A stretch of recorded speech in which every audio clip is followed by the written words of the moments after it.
everyone, welcome to Enjoy Audiobook, wishing you all a delightful time listening to books. Today, I want to share with you a book I recently read. I decided to live simply, and some of my reflections on it. During the Singles' Day sale, I excitedly bought a heap of discounted items, but upon reflection, these purchases were not necessities, nor items I frequently use. Some were even things I didn't need at all. Over time, my possessions piled up, taking up space and becoming a visual disturbance. Sometimes, I even felt that the more possessions I had, the heavier my burden became. So, does having fewer possessions mean greater happiness? This book, I Decided to Live Simply, gave me a definitive yes. It serves as an action guide for minimalists, aiming to teach us to discard the superfluous and recognize what we truly want. The author, Sasaki Nori from Japan, is not only a publishing editor but also a pure minimalist. 2 years ago, he and a partner launched a website advocating minimalism, which has garnered widespread attention in Japan and made him one of the most representative minimalists in the country. I Decided to Live Simply combines philosophical thinking and practical methodology, making it Sasaki's secret weapon. Currently, it boasts high reviews and ratings on Amazon Japan, even surpassing the globally popular The Life-Changing Magic of Tidying Up in recent years. Next, I'll delve into the content of the book, which is divided into 3 main parts. The first part discusses the author's understanding of minimalism and the factors that hinder us from achieving a minimalist lifestyle. The second part explores how to practice minimalist living. Finally, the third part emphasizes the changes and benefits minimalism brings to our lives. I hope my sharing will give you a deeper understanding of this book. Let's start by discussing the first part of the book. In this section, the author deeply explores the concept of minimalism and what exactly prevents us from moving towards a simpler life. When we think of minimalism, we inevitably think of the famous minimalist Steve Jobs. The author points out that Jobs was a flawless minimalist, always seeking to reduce distractions, such as wearing the same style of clothes and simplifying the design of Apple products. It's said that Jobs hosted meetings with the fewest number of people possible and would unapologetically tell those who were unnecessary not to attend. The author believes that true minimalists understand their own needs and don't chase after things just because of others' opinions. They clearly know what is truly necessary and what matters in life. Minimalists reduce the number of items around them, not necessarily throwing everything away, but minimizing the useless. However, the question arises, how much reduction is enough to step into minimalism? The author emphasizes that there is no fixed standard and one should not take it literally. Minimalism isn't about having less for the sake of it, nor about comparing who has fewer possessions. For instance, some choose to live in simple foam houses, while others lead a nomadic lifestyle. Comparing these lifestyles is essentially meaningless.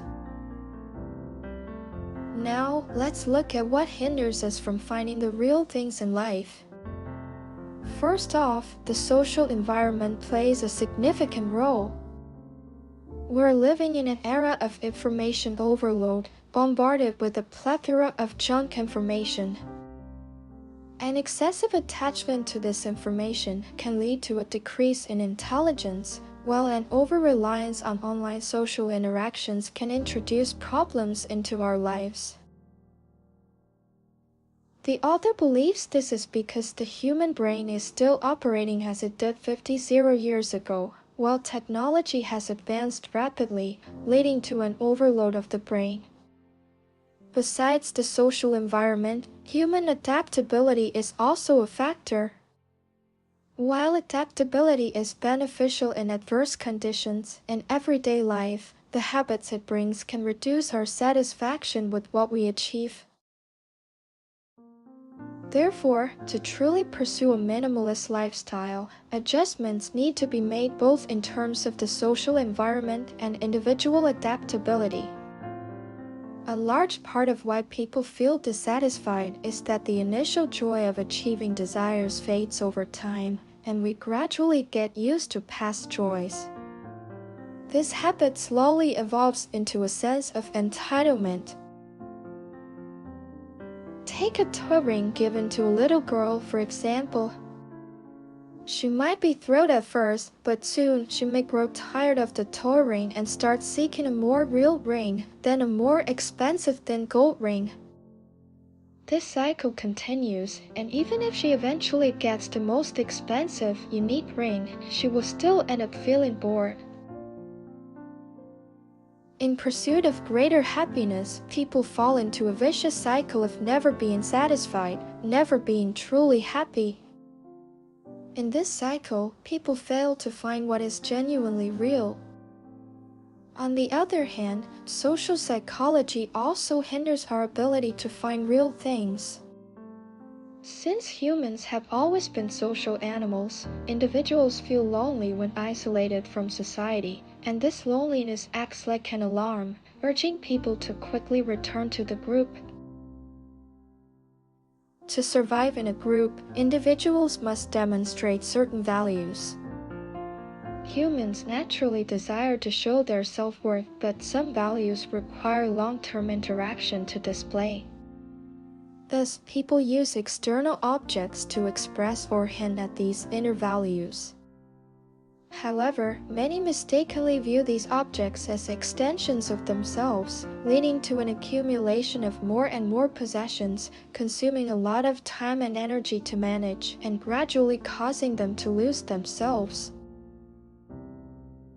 Objects do not represent a person, nor should they control one's life. They are merely tools, not existing for the sake of others' opinions. Possessions should only be kept if they are genuinely needed. If one cannot discern the relationship between people and objects, they will fall into a blind state, caught in a vicious cycle of blindly pursuing pleasure, influenced by societal marketing messages, and uncontrollably accumulating more items, leading to a life filled with clutter and ultimately losing the ability to find true happiness. Alright, we've discussed the author's view on minimalists and the challenges faced in achieving a minimalist lifestyle. Next, let's delve into the second key focus of the book: how to start simplifying possessions to organize a minimalist life. In this regard, the author has meticulously listed up to 70 rules for reducing possessions. Due to space limitations, we can't go through each rule, but a close reading reveals some inherent connections between them. Generally, the focus can be around a few points. First, start decluttering immediately. Second, understand that nothing is indispensable. Third, clear out the dead corners of your home. Lastly, abandon the idea of organizing and storing, among others. In dealing with these, let's first look at the core and most important aspect is to keep only what is essential. The author repeatedly emphasizes that discarding is a skill that needs to be learned through practice, and one should not wait but start throwing things away immediately. It's not about calming your mind before you can start discarding, but rather discarding first to find that peace of mind. If you keep waiting for a free day to declutter, that day might never come. The author suggests starting with the obvious trash. Why throw things away? To cultivate a long-term habit of discarding, it's best to accumulate successful experiences one by one. For instance, start by throwing away empty delivery boxes, empty bottles, empty cans, clearing out expired food from the fridge, and dealing with broken clothes and damaged appliances. This way, we can comfortably start by discarding things that are clearly trash. Next, consider discarding those items kept just in case. If you have more than 2 of the same item at home, it's time to let go of one or more. For example, if you have 3 scissors, discard 2 of them. The criteria are simple: discard what you don't like, haven't used, or find useless. Continuing in this direction, you should also get rid of stockpile items such as tissues and laundry detergent bought on sale. These repetitive items take up a lot of space, and your home shouldn't become a storage room. Buy these items as needed instead. After completing these steps, the excess stuff should be gone. What about freebies? Indeed, there's no reason to keep them either. For example, small gifts from businesses, accumulated shopping bags, and other promotional items mostly serve no practical purpose, so feel free to throw them all away. Moreover, learn to decisively refuse when offered such freebies in the future. Discarding the items mentioned above is just the beginning.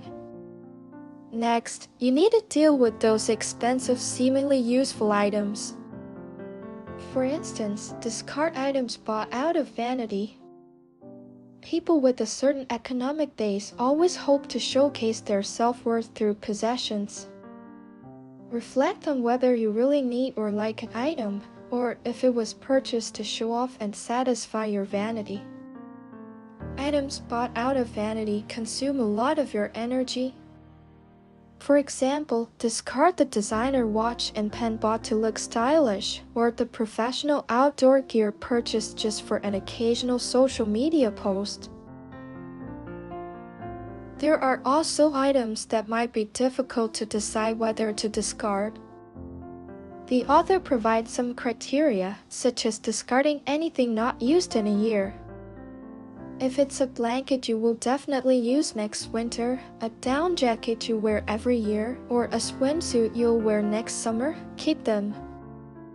But many items that haven't been used throughout the seasons and don't affect your life if unused for a year clearly show that you don't need them, and likely won't use them next year either, so decisively throw them away. For example, items that have gathered dust are also likely unnecessary and can be discarded. If all this is accomplished, then you should also check the corners of your home. Try to empty the corners and avoid the temptation to place a cabinet or shelf there. More storage space isn't always better. Increasing storage space only leads to accumulating more items, and you'll never be able to fill it completely. Instead of increasing storage, it might be better not to have it at all. The minimalist brand Muji's designer Yuan Yanzhe, the designer from the minimalist brand Muji, highly advocates a concept called the utility of uselessness.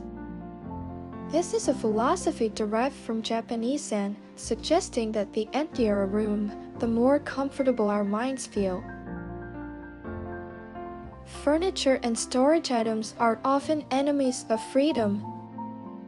In the process of discarding these items, you might encounter some that are hard to part with, leaving you in a dilemma. What should you do then? No worries, the author has also summarized some compromise experiences. For instance, you can temporarily take out the items you can't part with, place them in a cardboard box or closet, and isolate them for a while to reevaluate your relationship with them. If after some time you haven't taken them out again, it's probably time to make a quick decision to discard them. When examining an item and initially feeling unable to completely let go, it's a normal psychological response. As long as you can subsequently identify a clear reason why it's hard to part with, it becomes easier to handle. For example, if you find that an item carries beautiful memories, a good method is to take a photo of it as a keepsake. After taking the photo, reminisce about the joy you felt when you first received it, express gratitude towards the item, and then you can keep the photo and discard the item itself. Moreover, if you find yourself pondering over whether to discard an item 5 times, then you should decisively throw it away, because it has already started to drain your energy and will cause you to agonize over the fate of other items, leading to a chain reaction. So, if the thought of discarding it keeps recurring, it's better to make an immediate decision and just throw it away.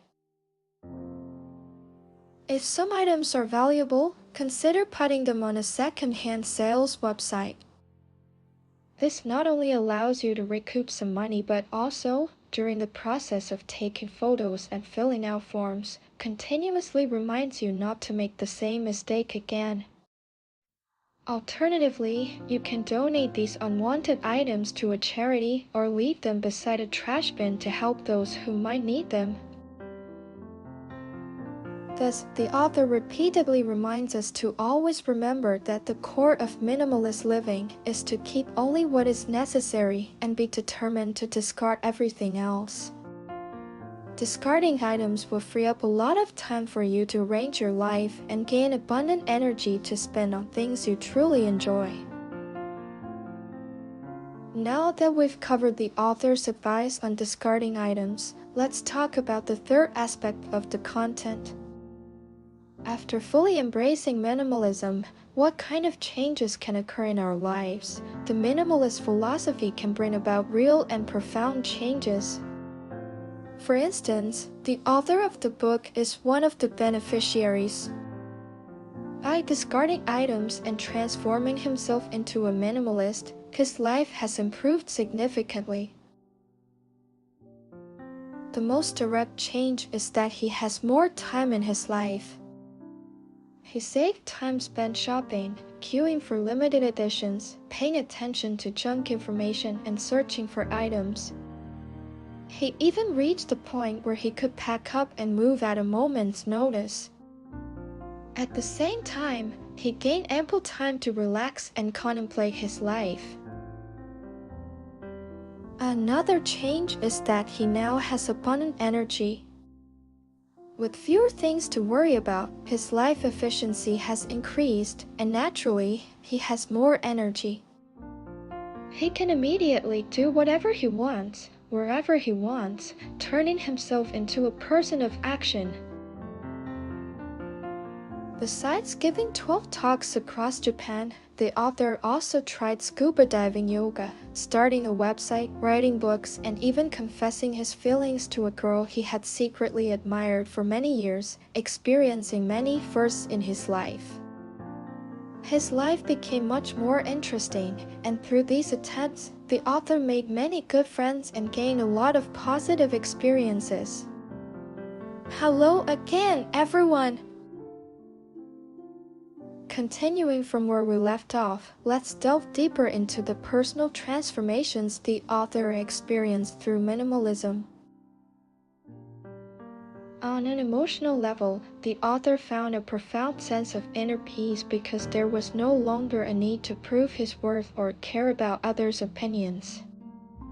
This allowed him to focus more on his inner self and cherish the things he chose to keep.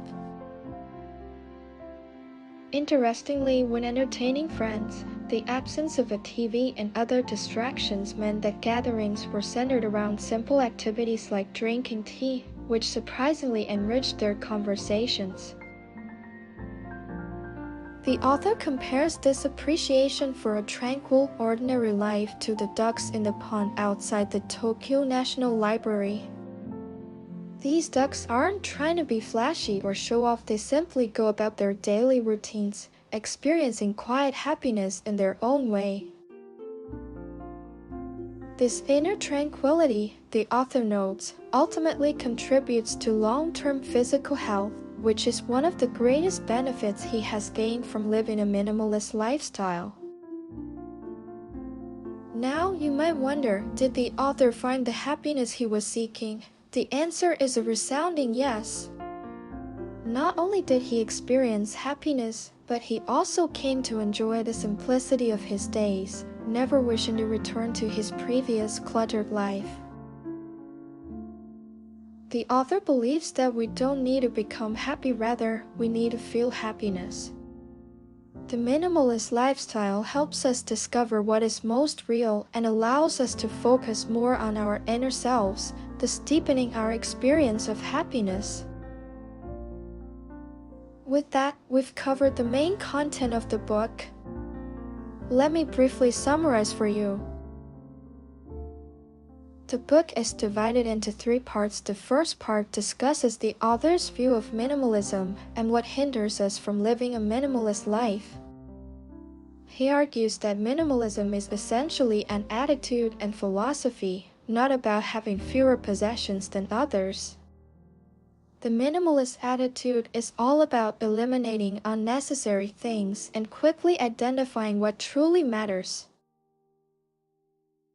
In this process, our society, social environment, human adaptability, and social psychology can interfere with our minimalist lifestyle.